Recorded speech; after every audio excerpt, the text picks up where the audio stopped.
اس کے بعد پیچھے سے سیکیورٹی فورسز کی گاڑیاں آتی ہیں، سادہ کپڑوں میں نقاب پوش اترتے ہیں، وہ لاشیں اٹھا کر گاڑیوں میں ڈالتے ہیں اور نکل جاتے ہیں۔ یہ مناظر ہم مقبوضہ کشمیر میں بھی نہیں ہم نے دیکھے کبھی، جو مناظر ہم اس وقت آزاد کشمیر میں بدقسمتی سے دیکھ رہے ہیں۔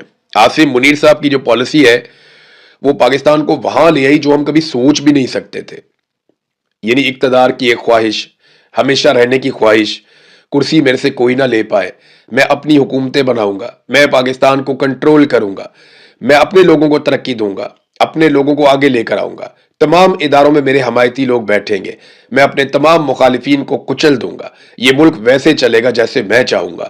یہ جو خواہشات ہیں، ان خواہشات نے بیڑا غرق کر دیا پاکستان کے پورے سٹرکچر کا۔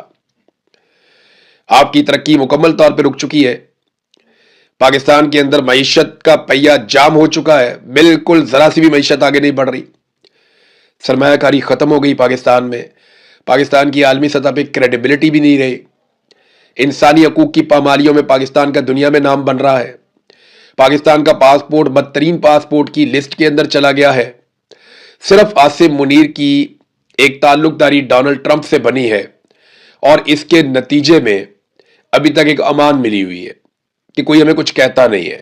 جس دن ڈونلڈ ٹرمپ کا ہاتھ سر سے اٹھ گیا اس کے بعد پوری دنیا سوال پوچھے گی، کیونکہ سوال بہت سارے اکٹھے ہو چکے ہیں اور ایک سیلاب آئے گا سوالوں کا جن کے جواب پھر کسی کے پاس نہیں ہوں گے۔ ناظرین، یہ آئی جی نے جب کہا نا کہ پوسٹ مارٹم اگر نہیں ہوگا تو ہم تو لاش ہی نہیں مانیں گے، یہ بڑا سیریس ایشو بن گیا۔ اب پوسٹ مارٹم کروانے کے لیے جاتے ہیں تو لاش غائب کر دی جاتی ہے، ادھر ڈاکٹر کہہ رہے ہیں جناب ہمارے پاس اتنا لوڈ ہے کہ ہم پوسٹ مارٹم کر ہی نہیں پا رہے، آپ کو رپورٹیں کیسے بنا کر دیں۔ یہ اب حالات ہو گئے ہیں، اور ابھی جو تازہ لسٹ جاری کی گئی ہے اس میں جو 6 لوگ شہید ہوئے میرپور میں، ان کے نام شاید شامل نہیں کیے گئے، تو میرپور میں بھی 6 لوگ شہید ہو گئے ہیں اور کافی لوگ زخمی ہوئے ہیں، انہیں بھی اسپتالوں میں منتقل کیا گیا ہے۔ پاکستان کی شارک تھا پورا کشمیر، اب اپنی شارک کے اوپر خود ہی چھری چلا رہے ہیں، اور یہ کام بھی ایک ڈکٹیٹر کر رہا ہے۔ ہمیشہ ڈکٹیٹر نے نقصان پہنچایا، آج پھر ڈکٹیٹر نقصان پہنچا رہا ہے۔ ریاست کے منہ کو خون لگ گیا، ایسا لگتا ہے خون لگ گیا ان کے منہ کو، اور یہ اب خون پیے بغیر ان کا گزارا نہیں ہوتا۔ یہ پورا رجیم جو عاصم منیر صاحب نے بنایا، یہ پاکستانیوں کی لاشوں کے ڈھیر کے اوپر کھڑا ہے، اور اسے ہر تھوڑے عرصے کے بعد پینے کے لیے انسانوں کا تازہ خون چاہیے ہوتا ہے۔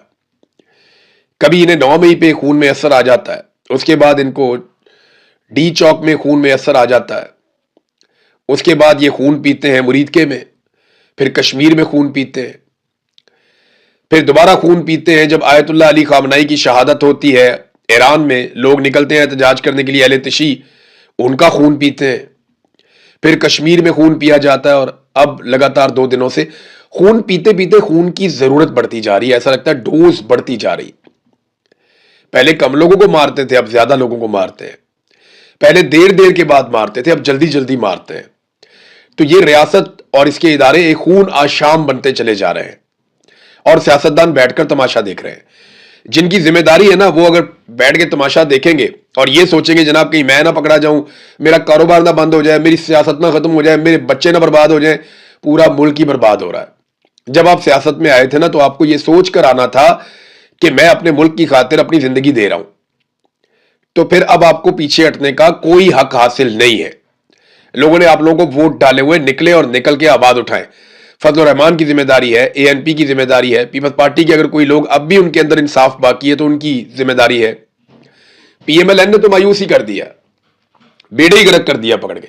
پی ٹی آئی کے لوگوں کو کھڑے ہونا چاہیے فوری طور پہ، باقی تمام پولیٹیکل پارٹیز کو مل کر آواز اٹھانی چاہیے ظلم اور بربریت کے خلاف، اور ان کو آزاد کشمیر میں جانا چاہیے اور لوگوں کے ساتھ اظہار یکجہتی کرنا چاہیے۔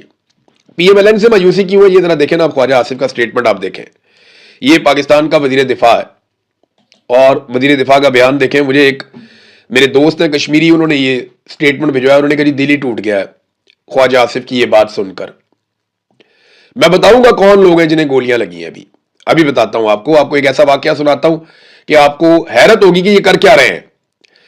ایک اور جرنلسٹ ہیں، بڑے اچھے جرنلسٹ ہیں، ان کا مجھے فون آتا ہے، وہ رونا شروع ہو گئے۔ میں نے کہا روتے کیوں؟ وہ کہتے جی میں آزاد کشمیر سے ہوں۔ میں نے کہا پھر؟ کہتے جی ہم آواز ہی نہیں اٹھا سکتے۔ کہتے عمران بھائی اپنے آپ سے گھن آ رہی ہے، مجھے ایک صحافی نے فون کر کے کہا جو کشمیری ہے, اس نے کہا جی مجھے اپنے آپ سے گھینا آ رہی ہے, مجھے اپنے آپ سے نفرت ہو رہی ہے, میں سچ بول ہی نہیں سکتا ہوں, کوئی ادارہ سچ چلانے کو تیار ہی نہیں ہے. وہ بیچارہ ادارے پہ کام کرتا ہے, سوشل میڈیا کا اتنا بڑا نہیں ہے, لیکن وہ کہتا ہے جی کوئی ادارہ سچ چلانے کو تیار ہی نہیں ہے, اپنے آپ سے گھن آ رہی ہے, اپنے آپ سے نفرت ہو رہی ہے کہ اتنا بڑا ظلم ہو گیا, میرے بھائی مار دیے اور میں آواز نہیں اٹھا سکتا, میں بات نہیں کر سکتا. تو میں نے کہا ہم اٹھائیں گے آپ کے حصے کی آواز بھی, یہ بوجھ ہم اٹھائیں گے, ہم زور لگائیں گے, اور ایک وقت آئے گا انشاءاللہ آپ سب بولیں گے, ایک وقت آئے گا آپ سب کو بولنا پڑے گا, لیکن جب سب مل کر بولیں گے تو پھر ظلم نہیں ہو پائے گا. اس لیے باری باری سب کی باری, یہ میں کہتا رہتا ہوں کہ آپ سب کی باری آئے گی, ایک ایک کر کے آپ سب کو مارا جائے گا, ایک ایک کر کے آپ سب کی عزت پہ ہاتھ ڈالیں گے, ایک ایک کر کے آپ سب کی چادر اور چار دیواری کا تقدس پامال کریں گے, ایک ایک کر کے آپ کے گھروں میں گھسیں گے. یہ آج بھی موقع ہے, اکٹھے ہو کر ان کا مقابلہ کرو, ورنہ یہ جائنٹ بنتا جائے گا, یہ اسٹیبلشمنٹ اتنی طاقتور ہو جائے گی کہ پھر آپ اس کو روکنا آپ کے لیے مصیبت بن جائے گی, پھر بہت زیادہ قربانی دینی پڑے گی. آج اگر آپ لڑیں گے تو آپ کو کم قربانی دینی پڑے گی, جتنا وقت گزرے گا, جتنا خون آپ اس بلا کو پلائیں گے, یہ اتنی طاقتور اور بڑی ہوتی چلی جائے گی, پھر یہ زیادہ خون پیے گی اور زیادہ طاقتور ہو جائے گی, اور پھر آپ کو اس کو روکنے کے لیے زیادہ بڑی قربانی دینی پڑے گی. آج روک لو کم نقصان ہوگا, کل روکو گے اور نقصان ہوگا, اس کے بعد روکو گے یہ اور طاقتور ہو جائے گی آپ کا خون پی کر, پھر اور نقصان ہوگا. تو باری باری سب کی باری. یہ خواجہ آصف کو بات سمجھ نہیں آئے گی, یہ ریسیونگ اینڈ پہ رہے ہیں. مسلم لیگ نون ایک دور میں ریسیونگ اینڈ پہ رہی ہے, پیپلز پارٹی بھی رہی ہے, لیکن ان کو یہ بات سمجھ نہیں آئے گی. یہ اقتدار کے جھولے میں بیٹھے ہوئے ہیں, جس طرح وہ ڈی سی کی آپ نے دیکھی تھی نا ویڈیو کہ وہ جھولے لے رہا تھا بات کرتے ہوئے, تو یہ سارے اقتدار کے جھولے میں بیٹھے ہوئے, انہیں بالکل سمجھ نہیں آئے گی. خواجہ آصف سے جب سوال کیا گیا تو اس نے کہا راولہ کوٹ میں احتجاج کرنے والوں کے خلاف کارروائی ہو رہی ہے. وہ لوگ جس طرح پاکستان دشمنی کا اظہار کر رہے ہیں, کب کر رہے ہیں یار, خدا کا نام لو یار. تو میں نہیں سمجھتا کہ ان کا پاکستان کے ساتھ کوئی تعلق ہے, یعنی کشمیریوں کو ڈسو نہیں کر دیا کہ ان کا پاکستان سے کوئی تعلق نہیں ہے. وہاں پہ لوگوں نے ووٹ نہیں ڈالا نکل کے, 10-15% لوگ میکسیمم نکلے ہوں گے. یہ جھوٹ بولتے ہیں کہ زیادہ لوگ نکل آئے, تاریخی طور پہ کم ٹرن آؤٹ رہا, لوگوں نے ووٹ ہی نہیں ڈالا.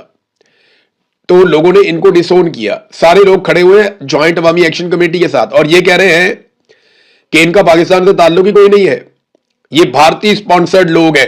یہی باتیں خواجہ آصف تمہارا باپ اور اس سے پہلے کے لوگ وہ کیا کرتے تھے بنگالیوں کے خلاف, کہ یہ بھارتی دہشت گرد ہیں, بھارتیوں کے ساتھ ملے ہوئے ہیں, یہ بنگالی غدار ہیں, یہ پاکستان کے وفادار نہیں ہے, یہ ملک کے دشمن ہیں, یہ پاکستان کے خلاف بات کرتے ہیں, ان کا تعلق انڈیا کے ساتھ ہے, ان کی ایجنسیوں کے ساتھ ہے. یہی باتیں کر کر کے تم لوگوں نے بنگلہ دیش توڑ دیا. یہ دیکھو بلاول کیا کہہ رہا ہے, بلاول کے سٹیٹمنٹ سنیں آپ سر پکڑ کے بیٹھ جائیں گے.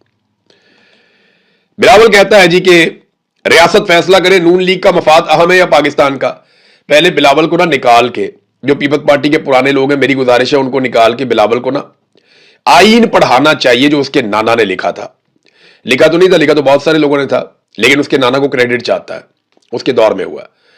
تو ذرا وہ آئین نکال کر پڑھے کہ اس میں ریاست کی ڈیفینیشن کیا ہے.